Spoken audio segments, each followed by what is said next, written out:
estos hombres y mujeres conocidos como sefardíes? ¿Qué huella dejaron en la historia de España y del mundo?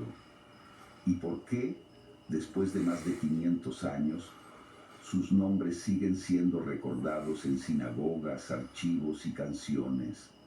Este es el viaje de un pueblo que floreció en la península ibérica, fue expulsado con violencia y dolor, y aún así logró preservar su identidad a lo largo de los siglos y de los continentes.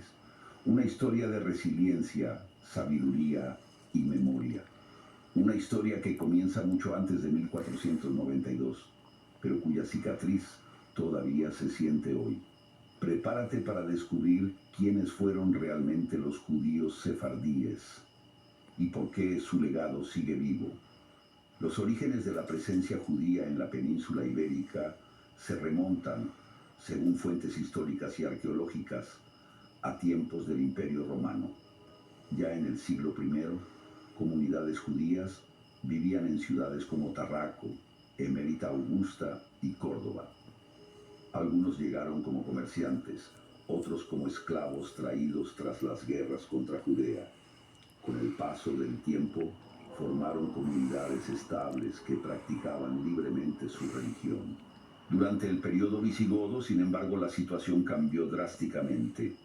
A medida que el cristianismo se consolidaba como religión oficial, las autoridades comenzaron a imponer leyes restrictivas a los judíos. Bautismos forzados, prohibiciones laborales y confiscaciones se volvieron comunes. Aún así, muchos resistieron manteniendo sus tradiciones en secreto. Esta coexistencia tensa marcó el inicio de una larga historia de altibajos entre los judíos sefardíes y los poderes que dominaron la península. Con la llegada de los musulmanes en el año 711, la situación de los judíos en la península ibérica cambió de forma notable. En Al-Ándalus se abrió una etapa conocida como la Edad de Oro del judaísmo sefardí. Aunque eran considerados dhimíes, no musulmanes protegidos con ciertas restricciones, los judíos vivieron una relativa tolerancia y prosperidad que no habían conocido bajo dominio visigodo. Durante los siglos X y XI, ciudades como Córdoba, Granada y Zaragoza se convirtieron en centros intelectuales donde florecieron la filosofía, la medicina, la poesía y la ciencia. Judíos como Hasdai ibn Shaprut, consejero de califas, y Moshe ben Maimón, conocido como Maimónides, alcanzaron fama mundial. La lengua hebrea se revitalizó y el judío español empezó a tomar forma como lengua cotidiana.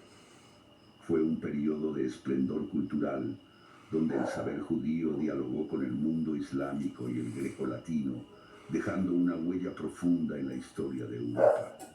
A medida que los reinos cristianos avanzaban en la reconquista, el destino de los judíos comenzó a cambiar. Aunque en muchos casos fueron protegidos por los monarcas debido a su utilidad económica y administrativa, también quedaron expuestos a crecientes tensiones religiosas y sociales. En ciudades como Toledo, Burgos y Barcelona, los judíos vivían en barrios separados llamados aljamas, con cierta autonomía interna.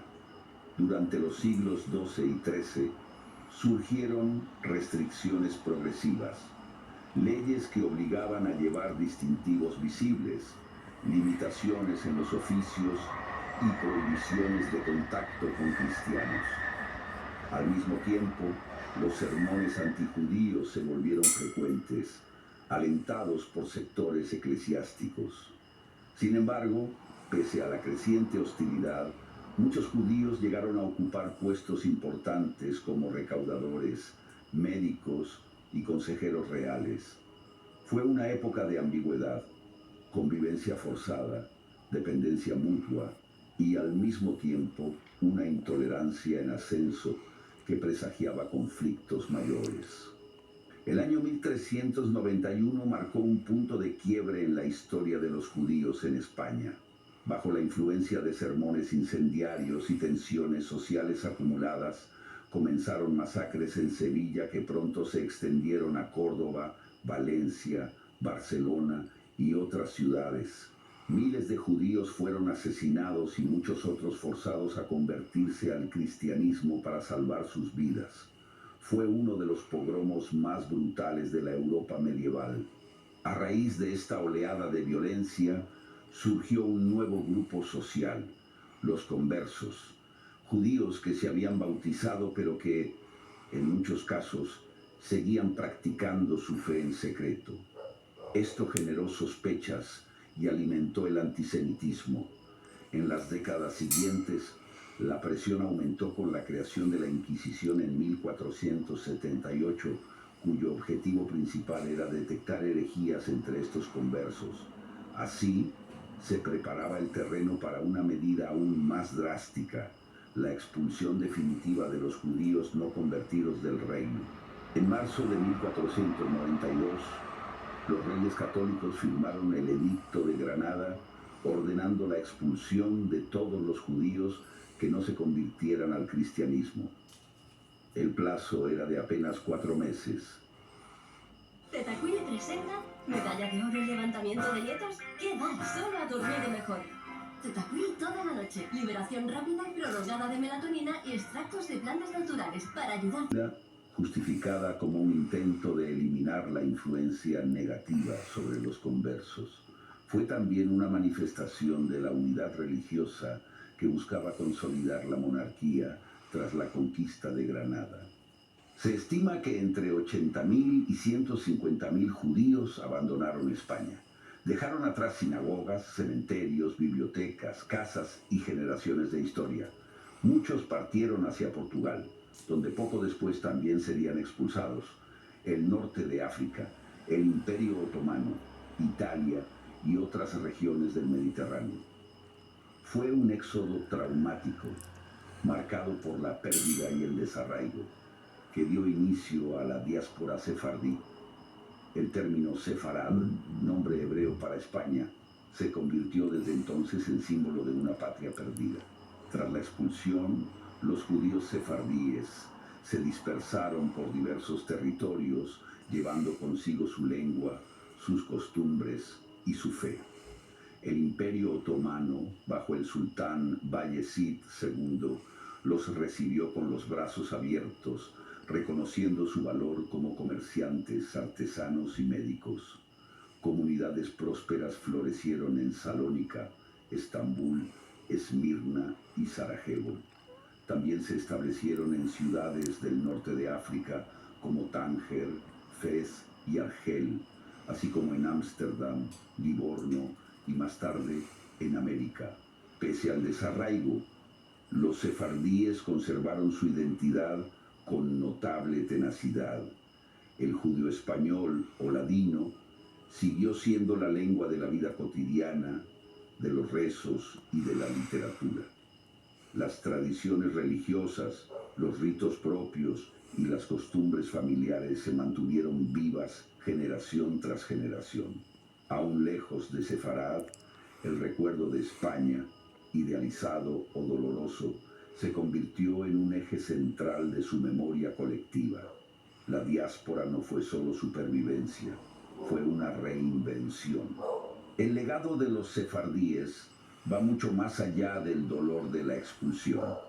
Su aporte a la cultura judía y universal es profundo y duradero. En el ámbito religioso, conservaron su propio rito, distinto del ashkenazí, con melodías, oraciones y lecturas propias. Las sinagogas sefardíes se convirtieron en espacios donde lo espiritual y lo cultural se entrelazaban. Su liturgia, más cercana al hebreo bíblico, mantuvo una estética solemne y elegante. En la esfera cultural, el judío español sirvió como vehículo de transmisión de cuentos, poesía, refranes y canciones que aún hoy se conservan. También aportaron a la filosofía, la medicina y el comercio en múltiples regiones. Su cocina, su música y su literatura mantienen vivos los ecos de aquella Sefarad perdida. Lejos de desaparecer, Los sefardíes transformaron la adversidad en expresión cultural. Su identidad, moldeada por siglos de resistencia y adaptación, sigue siendo motivo de estudio, orgullo y memoria. Durante siglos el exilio sefardí fue ignorado o silenciado por la historia oficial. Pero en el siglo XXI, España y Portugal dieron pasos inéditos hacia la reconciliación con ese pasado. En 2015, ambos países aprobaron leyes que ofrecían la nacionalidad a los descendientes de judíos sefardíes como reconocimiento histórico y acto simbólico de reparación. Para muchos fue más que un trámite, fue el cierre de un ciclo de 500 años. Miles de personas de Turquía, Venezuela, México, Francia, Israel y otras naciones solicitaron la ciudadanía, demostrando su origen sefardí a través de apellidos, genealogías, documentos o vínculos comunitarios. Aunque el proceso no estuvo exento de dificultades, marcó un hito en la memoria histórica contemporánea. Fue también un recordatorio de que las heridas del pasado pueden empezar a cicatrizar cuando se reconoce la verdad y se honra la identidad de quienes fueron injustamente desterrados. La historia de los judíos sefardíes es una lección viva sobre identidad, resistencia y memoria. Fueron parte integral de la historia de España, pero también víctimas de uno de los exilios más emblemáticos de Europa. A pesar del desarraigo, conservaron su lengua, su fe y su legado cultural durante más de 5 siglos. Desde Salónica hasta Tánger, desde Estambul hasta Buenos Aires, su voz no se apagó. Hoy, cuando escuchamos una canción en ladino, leemos un proverbio sefardí o entramos en una sinagoga con raíces ibéricas, estamos conectando con una herencia que sobrevivió al tiempo y al olvido. Conocer la historia sefardí no es solo mirar al pasado, es reconocer el valor de la diversidad, el diálogo intercultural y la dignidad humana. Porque solo cuando entendemos lo que perdimos, podemos apreciar lo que aún conservamos. Gracias por vernos. Mira los enlaces en la descripción para más detalles y cuéntanos qué tema quieres ver.